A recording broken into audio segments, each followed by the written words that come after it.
Emmanuel Macron, président de la France, avait toujours eu une vie publique très surveillée, mais un jour, il décida de mener une expérience personnelle pour voir comment les gens réagiraient à lui s'il se présentait de manière complètement différente.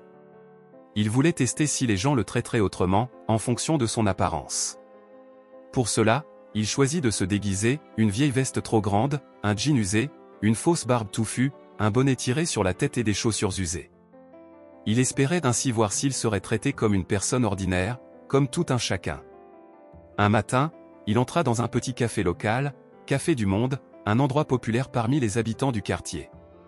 Il n'y avait rien de luxueux dans ce café, mais l'atmosphère y était chaleureuse, et le café qu'il servait était réputé pour sa qualité.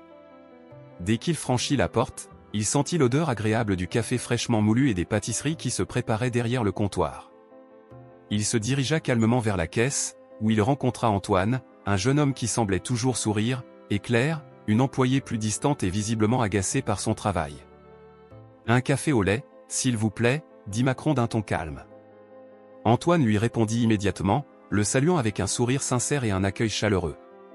Mais Claire, elle, ne daigna même pas lever les yeux de son téléphone. Elle roula des yeux et poussa un soupir de mécontentement, visiblement irritée par l'intrusion de ce client. En attendant son café, Macron observa la scène avec attention. Antoine, avec sa gentillesse naturelle, était accueillant et n'avait aucune préjugé sur les apparences des clients. Il était patient et respectueux envers tout le monde.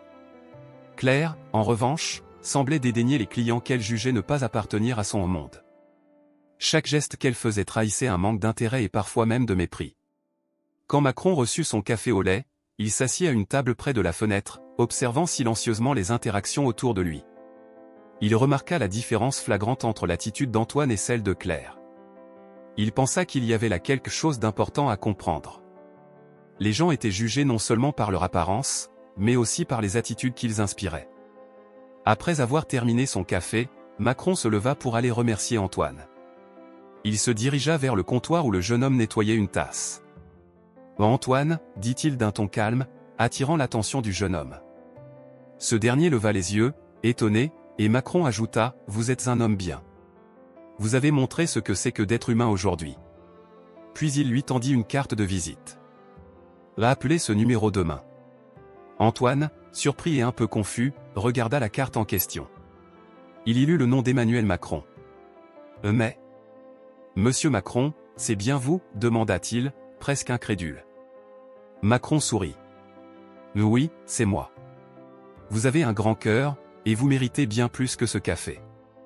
Appelez demain. » Antoine, encore sous le choc, rentra chez lui ce soir-là avec la carte en main. Le lendemain, il prit son courage à deux mains et appela le numéro indiqué. Lorsqu'on lui confirma un entretien pour un poste dans une entreprise renommée, il eut du mal à y croire. Le jour de l'entretien, il arriva nerveusement au siège de l'entreprise.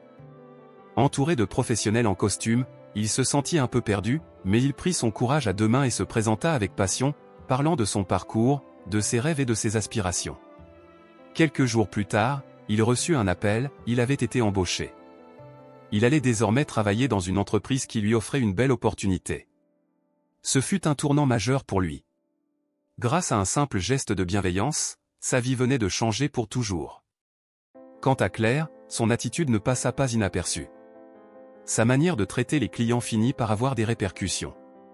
Elle commença à recevoir des remarques négatives de ses collègues et de ses supérieurs, et, après quelques mois, elle fut transférée dans un autre établissement plus éloigné de Paris. La leçon qu'elle apprit fut dure, mais elle était nécessaire.